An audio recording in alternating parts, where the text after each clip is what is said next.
Hi everyone, my name is Dr. Arash Rahmani and this is episode 10 of our ongoing series History of English Literature and the second episode in our two-part series on the literature and culture of early 17th century. In part 1, we talked about the death of Elizabeth I and then the reign of James I and then Charles I and Charles II. We also talked about the English Civil War, and in today's video we're going to continue our journey and talk about the impact of the English Civil War on the literature and culture of the 17th century. So without further ado, let's start talking about literature during the Revolutionary period, the Civil War, as well as in the aftermath of the English Civil War.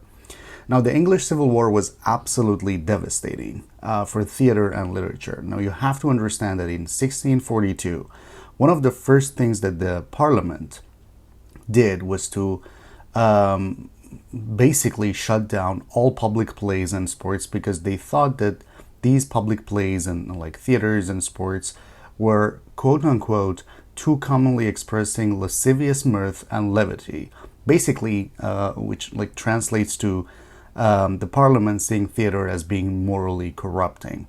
Now, some drama was still being written and published, but actual performances became incredibly rare.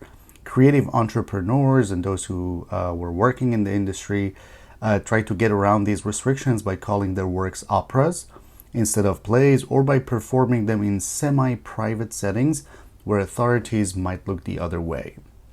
What really hurt writers, though, was that when the king's government collapsed, it completely destroyed the court-centered system that had supported poets and playwrights through the system of patronage.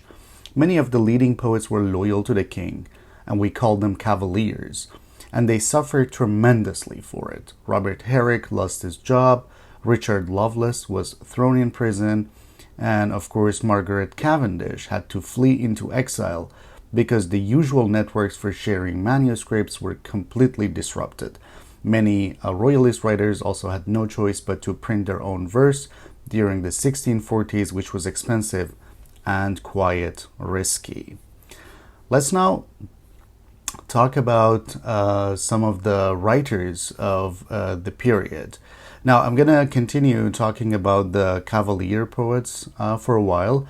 Then I will talk about like women's writing and how women could survive in such a harsh environment.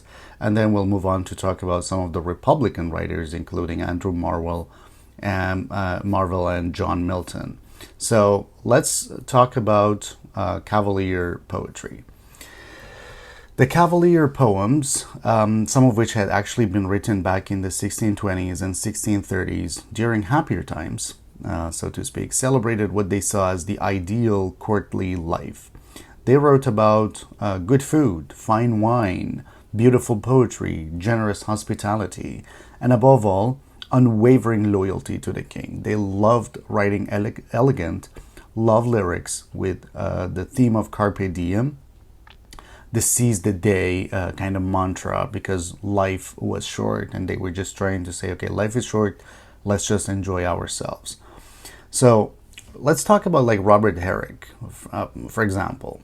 His poems might seem light and frivolous on the surface, but there was actually a deeply political message underneath all of his poetry. The Puritans were attacking traditional celebrations like the May Day, harvest festivals, and other holidays, claiming that they were kind of not in the scripture and they were pagan, and so they didn't really help anyone get closer to God. But for Herrick, these traditions were actually the glue that held the society, the communities together.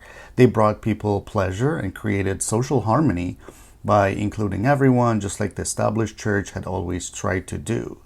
So as we go into like the 1640s and 1650s, it kind of became clear that the Cavaliers were losing, and their poetry became much more poignant. They wrote movingly, quite movingly, about relationships between love and honor, about staying faithful under terrible pressure, and about how like-minded friends could sustain each other in a hostile world. They deliberately presented themselves as amateurs, like gentlemen who wrote verse in their spare time while devoting their lives to more important things like war, love, serving the king, and enduring loss.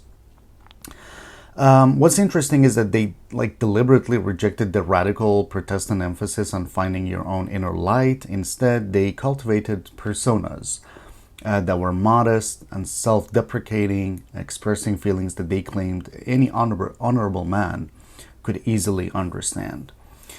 Let's also not forget that in this period we also had some writers in exile and then some regional voices.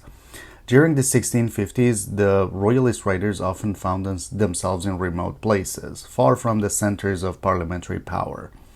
In Wales, for instance, we had Henry Vaughan, who wrote religious poetry filled with intense longing for the innocent past and for heaven or some kind of perfect future. We had Catherine Phillips, for instance, who wrote poems celebrating her female friendships using language that was usually reserved for male relationships, and so she became famous as the matchless Orinda after her work was published following the Restoration. We also had other people like Richard Crashaw, who was exiled in Paris and Rome, and so there he converted to Catholicism and wrote incredibly lush religious poetry that tried to reveal spiritual truths by appealing to the senses. But I'm going to now move on and talk about the women writers of the period and how women writers actually found their voice in this period. The revolutionary period actually gave new energy to women's writing. The war put women in completely new situations, sometimes dangerous ones, which gave them unusual experiences to write about and kind of promoted a real self-discovery on their part, which is also manifested in their poetry. Royalist women like Lady Anne Halkett and Margaret Cavendish wrote autobiographies describing their experiences and sometimes quite daring activities during these difficult times. Lucy Hutchinson, for example, wrote a memoir of her husband, Colonel John Hutchinson, that told much of the period's history from a Republican point of view. Women who had supported the Levelers wrote petitions and manifestos supporting their cause, and their imprisoned husbands, and the widespread belief in the Holy Spirit encouraged female prophets like Anne Trapnell, Mary Carey, and Lady Eleanor Davies, whose published prophecies often included strong political criticism either of Charles or Oliver Cromwell. We also had Quaker women who became preachers and tract writers, and so they were authorized by the Quaker Church to actually do these writings. Many of them wrote memoirs. We have Dorothy Vaugh's memoir Relation that was published, and it drew a lot of attention. All I'm saying is that a lot of women in this period, basically because it was war, and so they had to probably occupy and take up some positions that were previously unavailable to them. They suddenly had a wealth of new experiences to draw upon and then use that for writing poetry or writing essays and memoirs. And that proved to be very, very popular with the people of the period. Let's now move on to talk about the Republican writers. Now, remember, the Cavaliers were the royalists of the king. They believed in the king, and they wrote poetry about the king. They celebrated complete, I would say, loyalty to the king as well. Now, while most of the writers supported the king, two of the very best writers of the period, Andrew Marvell and John Milton, actually sided with the Republic. Marvell wrote his most memorable poems while he was at Nunapolitan in the early 1650s, tutoring the daughters of Thomas Fairfax, a retired parliamentary general. In 1657, he joined Milton, working in Cromwell's Latin Secretariat office. So let's talk about Andrew Marvell's love poems. In Marvell's love poems and pastorals, you can see how older ideas about ordered harmony gave way to cleverly unresolved oppositions, some playful, some genuinely painful. His conflicted worldview seemed to be the unmistakable product of those unsettled Civil War decades. So we have one called Upon Appleton House. He made a routine agricultural practice for himself, like seasonal fields, flooding into symbols, and because like he uses that symbol of like flood, which is unpredictable. He basically uses that as a symbol for what was happening during the period, period of unpredictability, a period of reversal, and a period of confusion. Marvel deliberately avoided creating authoritative poetic voices. Instead, he favored speakers in his poetry who seemed limited or unbalanced in some way. Like, for example, an argumentative mower, or like a nymph who exemplifies kind of innocence. But also, like on the other side, that same nymph kind of shows immature self-absorption, which, he didn't want to have like one voice telling people like what to do, unlike so many of the other poets of the period. So he deliberately created like vague characters who could be like interpreted in any way you want it, depending on your own worldview. There was another writer in the period who was also like very, very famous. The reason I'm not going into details is because, well, this is an introduction to the period rather than these writers per se. And as you're familiar with the structure of the videos that I put out on my channel, we first go through the period and then we will have individual videos on each of these writers. And so we'll talk more about their poetry when we actually are like publishing a video specifically on John Milton or, for example, Andrew Marvell. But just to talk for a few minutes about John Milton as well. Milton was a promising and prolific young poet in the 1630s. And he threw himself completely behind the English Republic as soon as the conflict between the king and the parliament began to take shape. His loyalty to the revolution never wavered, even though he kind of became disillusioned when it failed to achieve his ideals of religious toleration of all Protestants and free circulation of ideas about censorship. Now, first as a self-appointed advisor to the state and then as an official defender, Milton tackled all the great issues of the 1640s and the 1650s. In a series of treatises that he published, he argued for disestablishing the church and removing bishops, for republican government based on natural law and popular sovereignty, and for the people's right to dismiss and even execute the rulers, and most controversially, for allowing divorce on grounds of incompatibility. Well, because like divorce, especially in Christianity and especially for Catholics, is something that is like forbidden. So during his years as a political writer, Milton also wrote several sonnets, completely transforming that small, traditionally law-focused genre to accommodate huge private and public topics.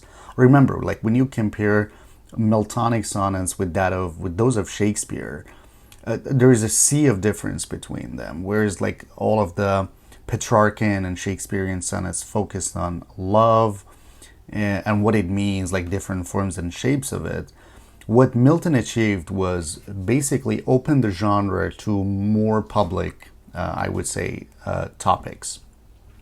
For example, he wrote about the Catholic massacre in the Italian foothills, or about the agonizing questions raised by his own blindness. Like, imagine reading a sonnet which is supposed to, like previously, traditionally, is supposed to be about love, but is actually about the massacre of Catholics, or about the struggles of a blind person. So he opened the door to a variety of new topics that could be discussed in this traditional poetic form, the sonnet. He also wrote about a lot of like threats in society with regards to intellectual and religious liberty. In 1645, he published his collected English and Latin poems as a kind of like counter-statement to all those royalist volumes of the Cavalier poetry. I would say, like, I mean, it goes without saying that Milton's most ambitious poetry remains mostly unwritten during this period. He probably started working on Paradise Lost in the late 1650s, but he didn't finish it until later, like after the Restoration of Charles. So this work brought together everything he had thought, read, and experienced about tyranny, political controversy, evil, deception, love, and the human need for companionship. This is all like every topic that he had ever been concerned with or cared about, and then he brought them all together in Paradise Lost. So this cosmic blank verse epic kind of absorbed and critiqued the entire epic tradition, as well as Milton's complete intellectual and literary heritage, both classical and Christian. But instead of focusing on, like, I would say, even martial heroes, it kind of centers on a domestic couple discovering how to live good lives, like day by day, both in Eden and in the fallen world, amid intense emotional pressures and evil temptations. So, super important writers. We'll get to them in separate videos one by one. I just want to finish up today's video by talking about why we care about this literature so much, why this literature still matters to us today. So 17th century poetry, prose, and drama actually all continue to grip readers even today. And it's mostly because of their exceptional quality. They fuse, they mingle intellectual power, emotional passion, and extraordinary skill in language. So the poetry covers an amazing variety of topics and styles. It is highly erotic, sometimes very in its celebrations of sexual desire.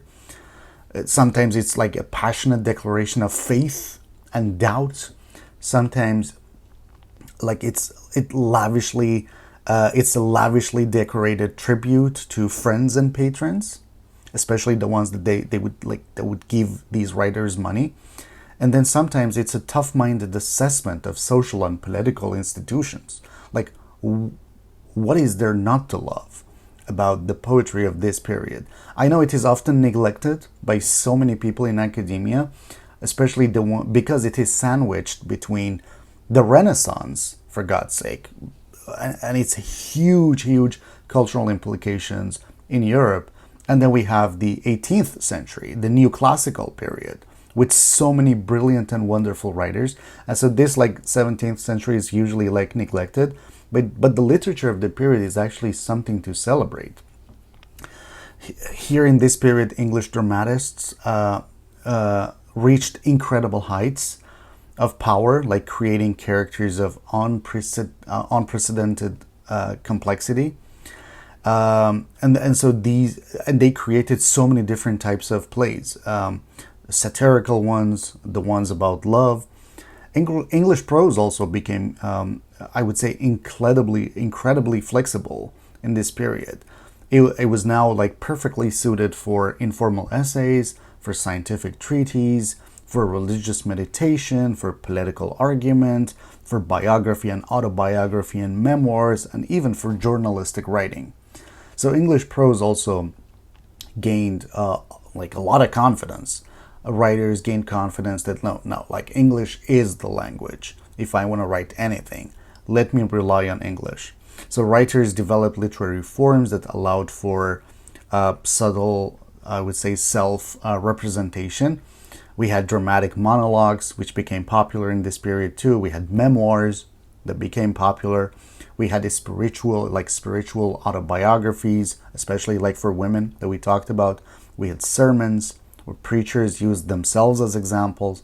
And finally, it was John Milton who actually took on the role of an inspired prophet, envisioning a world created by God that shaped and then shaped by human choice and imagination when he created Paradise Lost.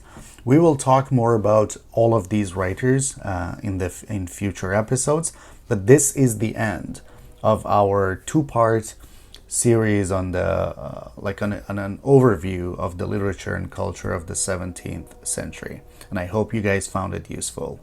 If you did, please consider giving it a thumbs up, and also please share it with your friends and classmates. So thank you so much for watching the video. Don't forget to like it, and as I said, share it with friends. And until next time, take care and bye-bye.